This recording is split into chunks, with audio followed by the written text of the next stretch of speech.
और जिस इज्जत के साथ आपने बुलाया है उसके लिए और अतिरिक्त धन्यवाद। वो तो आप इतनी सुंदर हैं कि हम कुछ कह नहीं सकते हैं।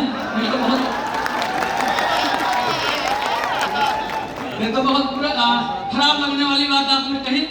एक बात जो बहुत देर से मुझे खटक रही, वो योगी जी ने कहा कि बीएम साहब नौजवान हैं। नहीं, इतनी नहीं खटकी। क्यों खटकी? क्योंकि इन्होंने कप्तान साहब के बारे में नहीं कहा कि वो भी नौजवान है। क्या बात है। न केवल कप्तान साहब बल्कि पुलिस का एक आदमी 60 साल तक जवान रहता है। यही पुलिस की क्या बात है। वाह वाह वाह, बहुत सुंदर बात है। तो बहुत बहुत आप सबको धन्यवाद कहता हूँ, आभार व्यक्त करता हूँ। यही श्रावस्ती जनपद का रहने वाला हूँ।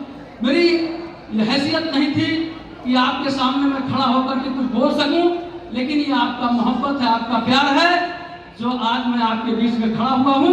और आप लोग अपनी तालियों से ये बताइएगा कि अगर चुनाव हुआ है, यहाँ मुझे बुलाया गया है, तो गलत नहीं किया गया है। एक बार जोरदार तालियां बजाएंगे।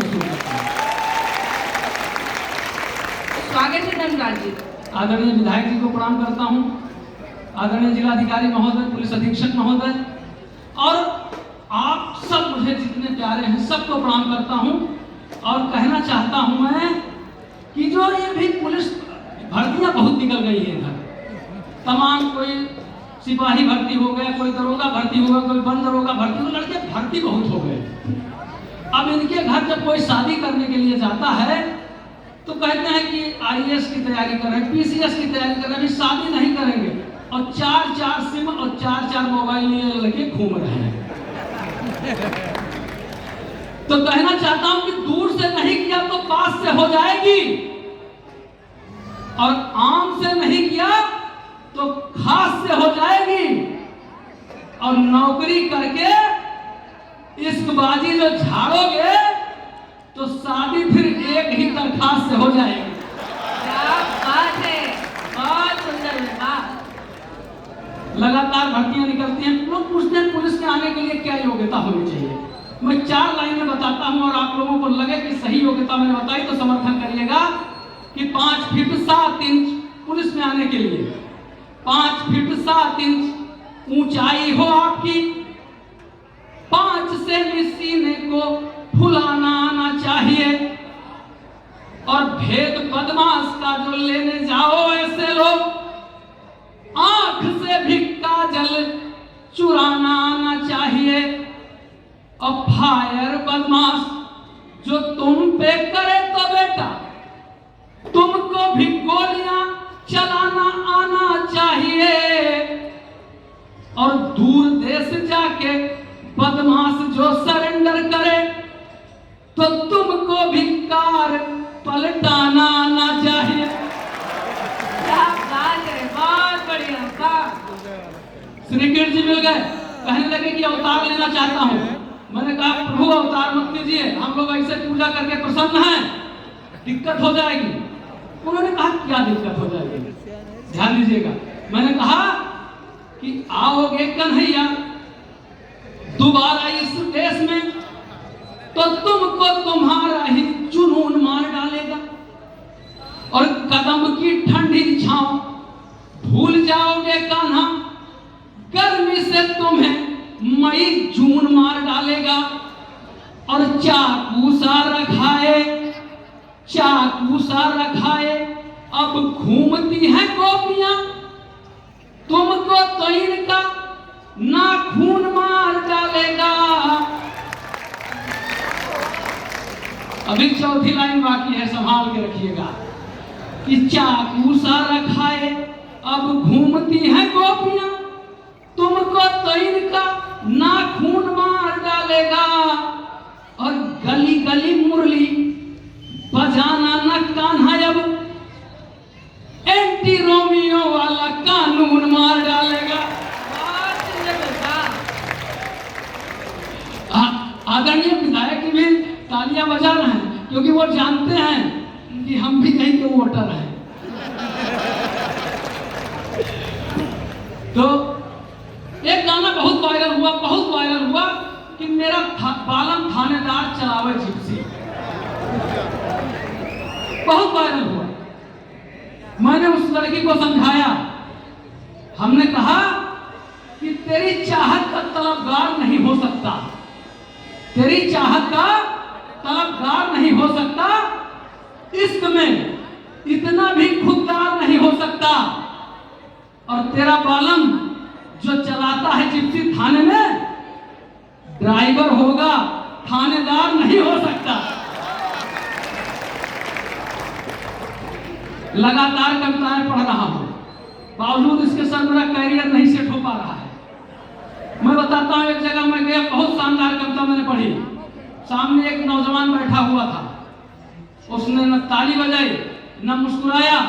मैंने कहा, भाई मैंने इतनी अच्छी कविता पढ़ी, तुमने ताली भी नहीं बजाई, मुस्कुराए भी नहीं, क्या मेरी कविता अच्छी नहीं है? उसने कहा कि आपकी कविता तो बहुत अच्छी है, मगर एक बात। तो हमने कहा, एक बात क्या? उसने ऐसे मेरी तरफ उंगली उठाई और कहा, कोतवाल साहब तुमने मेरा चालान किया था। मैंने कहा, वो परिस्थितियां रही होंगी, चालान करना पड़ा होगा। आज मैं कवि के रूप में आया हूं, मैंने जितनी बार भी चालान किया उसको भूल जाओ, आज कवि के रूप में मुझे सुन लो। उसने कहा, ठीक है सुनाइए। मैंने और अच्छी कविता सुनाई, मैंने और अच्छी कविता सुनाई। उसने और आंख लाल कर ली। मैंने कहा, यार तुमने तो कहा था कि मेरा चालान भूल गए हो तुम। उसने कहा, चालान तो मैं भूल गया हूं, लेकिन एक बात फिर भी भुलाए नहीं भूलती है। मैंने कहा, क्या? उसने कहा कि तुमने हमारे बाप का भी चालान किया था। ज्यादा सही था भाई, वाह। तो सर जहां पढ़ने जाओ वहां ये समस्या आती है। लोग मुझको देख करके सोचते हैं कि कैरियर सेट हो गया है, 20,000, 25,000, 50,000 लिफाफा मिलने लगा। मैं बताता हूँ, इन कवियों का साथ करके जो आदरणीय कवि लोग हैं, मेरा कोई भला नहीं हुआ। रात रात भर पढ़वाते हैं, लिफाफा के नाम पे कभी निकलता है, कभी निकलता भी नहीं है। इससे लाख गुना अच्छा कविता मैं अपने थाने पढ़ता था, 3 लाइन की केवल कविता पढ़ता था, 1 लाख, 2 लाख, 5 लाख, जितना मेरा मन करता था पेमेंट ले लेता था। समझ गए, सब लोग समझ गए, समझ गए ना? तो फिर एक बार जोरदार ताली बजा दो, आगे फिर पढ़ाई करेंगे। मैं आप लोगों को एक थाने की रामलीला सुनाता हूँ और आपका साथ चाहता हूँ कि आप लोग सुने कि जब मैंने थाने में रामलीला कराई तो क्या घटना दुर्घटना हुई। मैंने अपना पैर खुद कुल्हाड़ी पर चलाया था। इस बार थाने पर मैंने रामलीला कराया था। कलाकारों के लिए मैंने भानुमति का कुंबा जोड़ा था, कहीं का ईंट कहीं का रोड़ा था। मेरी धर्मपत्नी जी कैकेयी और मैं राजा दशरथ बना था। एक तो राजा, दूसरे कोतवाल, इसलिए बेवजह अकड़ा और तना था।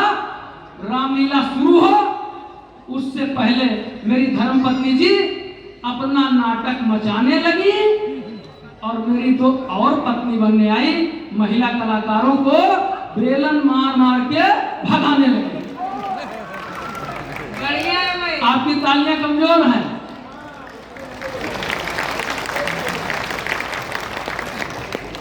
बोली कि ऐसे सपने तुम्हें संजोने नहीं दूंगी, भले ही नाटक है मगर जीतेगी किसी और की होने नहीं दूंगी। उन बेचारियों को बचाने को हम भी आ गए और 10-20 बेलन तो हमको बेवजह पड़ गए। बढ़िया है भाई, वाह। मैंने अपने सबसे खास सिपाही को राम बनाया था। मैंने अपने सबसे खास सिपाही को राम बनाया था। उसके खिलाफ पूरा थाना चिल्लाया था कि साहब आप बबूल को आम बना रहे हैं और जो रावण से भी गया गुजरा उसको राम बना रहे हैं। आपको लगता है ये रामलीला को नया मोड़ देगा? आपको लगता है ये रामलीला को नया मोड़ देगा? अरे 100 रुपया नहीं छोड़ता है। अयोध्या की राजगद्दी क्या है, छोड़ देगा? बहुत बढ़िया। रामलीला अलग चलेगी, ये अपना नाटक अलग गाएगा। अगर कोई डीलिंग वाली बात आ गई तो बीच नाटक रोल छोड़ेगा, वहीं से भाग जाएगा। फिर से एक बार फिर से।